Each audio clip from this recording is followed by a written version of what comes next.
Fitness की जहां तक बात है, answer this question, which is the largest organ of human body? Skin. Correct. लेकिन स्किन की कुछ रेयर डिसऑर्डर्स भी होती हैं, क्या आप जानते हैं? इस विषय पर राजधानी दिल्ली के अखिल भारतीय आयुर्विज्ञान संस्थान में पिछले दिनों एक कॉन्फ्रेंस हुई। आइए इस विषय पर और जानें।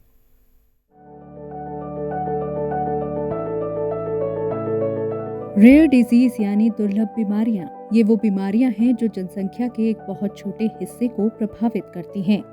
विश्व स्वास्थ्य संगठन के अनुसार जिन बीमारियों की प्रबलता प्रति 10,000 लोगों में 10 से कम होती है, उन्हें दुर्लभ बीमारियों की श्रेणी में रखा जाता है। भारत में लगभग 450 ऐसी दुर्लभ बीमारियां पहचानी गई हैं, जिनसे लगभग 10 करोड़ लोग प्रभावित हैं। इसी विषय पर जागरूकता बढ़ाने के लिए बीते 19 जनवरी को all India institute of medical sciences यानी एम्स और PGIMER चंडीगढ़ के विशेषज्ञों ने एक संयुक्त जागरूकता सम्मेलन का आयोजन किया। इस कार्यक्रम की थीम थी dermato rheumatology and CME on rare dermatologic disorders, latest updates and insights. इस सम्मेलन का उद्देश्य न केवल इन बीमारियों को समझना था, बल्कि उनकी पहचान, इलाज और इससे जुड़े सामाजिक मुद्दों पर चर्चा करना भी था। जो ऑटो इम्यून डिजीज़ेस के जो रिस्क फैक्टर हैं, जैसे कि अपना खान पान ठीक रखना, इन्फ्लेमेटरी फूड, जंक फूड नहीं खाना, अपना वेट ठीक रखना जिससे कि मोटापा ना हो, प्रॉपर स्लीप लेना, जो स्मोकिंग वगैरह शुरू ना करना, या फिर जो इन्फेक्शंस हैं, अगर हमारी इम्यूनिटी अच्छी होगी तो हमें इन्फेक्शंस कम होंगे, क्योंकि बार बार इन्फेक्शन होना भी ऑटो इम्यून डिजीज़ेस का कारण बनता है। और फिज़िकल एक्टिविटी भी बहुत ज़रूरी है इन बीमारियों से बचाव के लिए। और ये देखा यह गया है कि जो एयर पोल्यूशन है वो भी एक बहुत बड़ा कारक पाया गया ऑटो इम्यून बीमारियों का। तो इन सब चीज़ों से बचाव करके काफ़ी हद तक हम बच सकते हैं।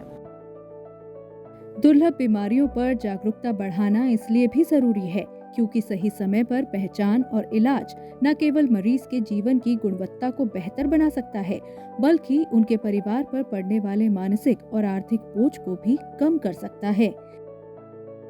रेयर डिजीज़ उन डिजीज़ को कहते हैं कि जो कि बहुत ही अनकॉमन है या बहुत कम संख्या में लोगों को होती हैं, और WHO कहता है कि रेयर डिजीज़ वो हैं कि जो 1000 में से एक को या 2000 में एक को होती है, उसको रेयर डिजीज़ कहते हैं। ज़्यादातर ये डिजीज़ बचपन से ही या जन्म से होती हैं, क्योंकि ज़्यादातर डिजीज़ हैं वो जीन से जुड़ी हुई हैं, जेनेटिक डिजीज़ हैं। करीब 80% डिजीज़ जो हैं वो जेनेटिक डिजीज़ हैं और 20% जो हैं कुछ मेटाबॉलिक और दूसरी डिजीज़ हैं।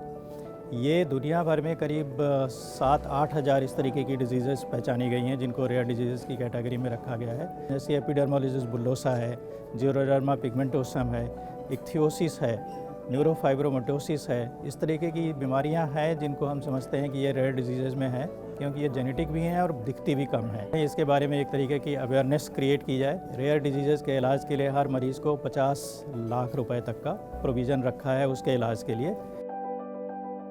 ऐसे कार्यक्रम न केवल जानकारी का आदान प्रदान करते हैं, बल्कि एक ऐसा मंच भी प्रदान करते हैं जहां हम मिलकर इन चुनौतियों से निपटने की रणनीति बना सकते हैं।